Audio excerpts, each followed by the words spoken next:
এটা হলো আরকাটার থেকে ওহাব বাজার রাস্তা, আর এটা হলো শালকাটার রাস্তা। ওইটা হলো ওহাব বাজার, ফকিরগঞ্জ ওহাব বাজার।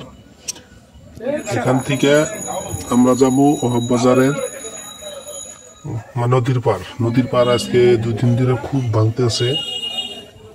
তো দেখেন বন্ধুরা কিভাবে মানে বাড়ি ঘর নিয়ে মানুষ পরিশ্রান হয়েছে। মানে 3 দিন ধরে যেটা ভাঙতে আছে, খুব পরিস্থিতি খারাপ। তো আজকে আইছি আমি ওহাব বাজার এটা দেখতে কিরকম ভাঙতেছে। তো আপনারাও দেখেন মানুষের কি পরিস্থিতি, ঘর বাড়ি নিয়ে পরিস্থিতি খারাপ। দেখেন নদীর খুবই ভয়াবহ পরিস্থিতি। এখন আমি একদম নদীর পাড়ে এসেছি। নদীর পাড়ে দেখেন মানুষ যে ঘর বাড়ি নিয়ে টানাটানি করতেছে, খুবই অসুবিধা মানুষের থাকা। দেখেন কিভাবে রাস্তা বাড়ি ঘর ভাঙতেছে। এটা হলো ওহাব বাজার, ওহাব বাজারের পাশেই নদী।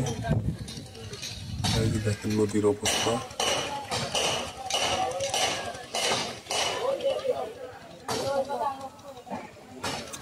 নদীর অবস্থা খুব খারাপ। এই যে দেখেন 3 দিন ধরে খুব ভাঙতেছে।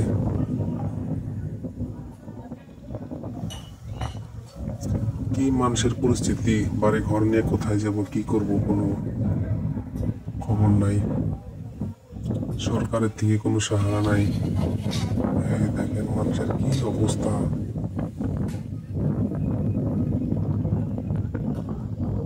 কত মানুষ ভিড় করছে এখানে দেখেন।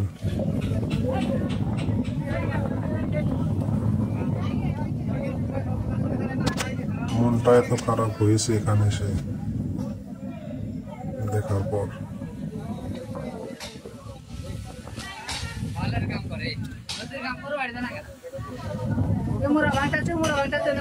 এখানে খুব মানুষের পরিস্থিতি খারাপ। তো মানুষের খুব ভিড় এখানে। দেখি এখানে মানুষ কি বলে, মানে নদী ভাঙ্গা নিয়ে মানুষ বহুত এখানে একগোট হয়েছে। তো এখন মাসের মুখে শুনি কি বলে মানুষ এখানে। তো আপনারাও শুনেন, এখানে দেখেন লোকটা কি বলে নদী সম্পর্কে।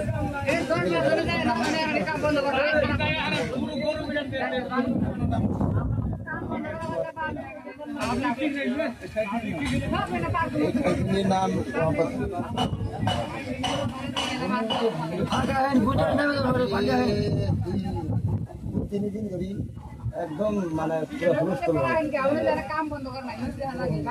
পুরো ভাঙিয়ে আছে। মানে মানুষের ঘর বাড়ি মানে ইয়ার পরা মানে ভাঙি ঘর ভাঙার পরাই সময় নাই।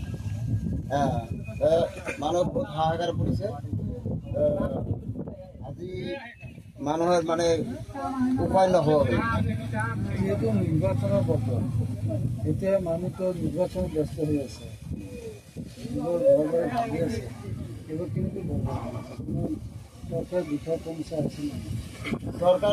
চৰকাৰক আমি বহুত জনাইছোঁ আৰু মানে বহুত মিডিয়াতো মানে তাক মাতিছোঁ, কিন্তু আজি এতিয়ালৈকে কোনো মানে নেতাও অহা নাই।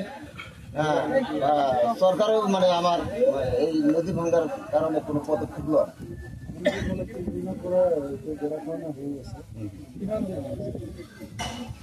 ভাঙাটো মোটামুটি ধৰা আধা কিলোমিটাৰ বেশি বেশি ভাঙি। ইয়াত বালি আছে প্ৰায়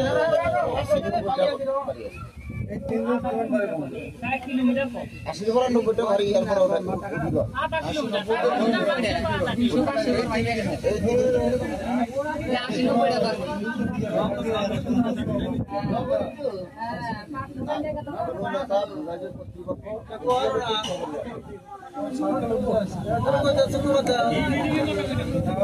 বিধায়ক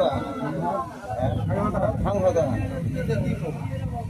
এতিয়া আমি বিধায়ক আৰু আমাৰ সংসদ আৰু বিভাগীয় কৰ্তৃপক্ষক অনুৰোধ জনাওঁ যে আমাৰ গোসাইমাৰী ওহাব বাজাৰৰ যিটো ভয়াৱহ ব্ৰহ্মপুত্ৰ গৰাখহনীয়া পৰিস্থিতি কাণ্ড চলাই আছে, এইখিনি আহি তদন্ত লৈ ইয়াৰ এটা বিহিত ব্যৱস্থা কৰিবলৈ আমি বিভাগীয় কৰ্তৃপক্ষক অনুৰোধ জনাওঁ।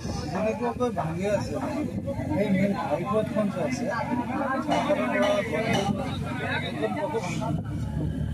আজি মানে যিটো অনুমান কৰা যায় ভাঙাৰ যিটো পৰিমাণ, যিটো ভাঙাৰ যিটো হাৰ, যদি এনেকৈ আৰু দুদিনমান ভাঙে তেনেহ'লে আমাৰ এই ৰাস্তাৰ যিটো মুখ মানে কি ওহাব বজাৰৰ পৰা যিটো শালকাটালৈ যোৱা ৰাস্তাৰ মুখ, এইটো তেনেহ'লে হৈ যায়, যোগাযোগটো আমাৰ বন্ধ হৈ যায়। গতিকে আমি বিভাগীয় কৰ্তৃপক্ষক অনুৰোধ জনাওঁ, এতিয়াও যিখিনি আছে সিহঁতে আহি চাইজাৰি দেখি আমাৰ এটা বিহিত ব্যৱস্থা কৰি দিব লাগে। আৰু যিহেতু ইয়াত ফকিৰগঞ্জৰ গাঁওখনৰ প্ৰতিৰোধৰ বাবে 1400 মিটাৰ গাঁওখনৰ প্ৰতিৰোধৰ কাম জিৰ' কাম কৰিছে, এইখিনি ইয়াত কৰিছে নেকি? ইয়াত কৰা নাই, কিন্তু ওই ৰোডটো যিটো আছে এই ৰোডৰ মাথালৈকে আছে 14 কিলোমিটাৰ। এতিয়া আমি সিহঁতক বহুত অনুৰোধ কৰিছিলোঁ যে যদি আপোনালোকে এই মানে পিছৰ পৰা কামটো কৰে তেনেহ'লে কিন্তু ভিতৰত কিন্তু সোমাই যাব, কাৰণ আগতে যদি মানে এই উজানৰ পৰা কামটো কৰে তেনেহ'লে ভাটিৰ ফালে এনেই ৰখা তাৰমানে আপোনালোকে কৈছে সন্মুখৰ পৰা কামটো কামটো হ'ব কিন্তু নকৰি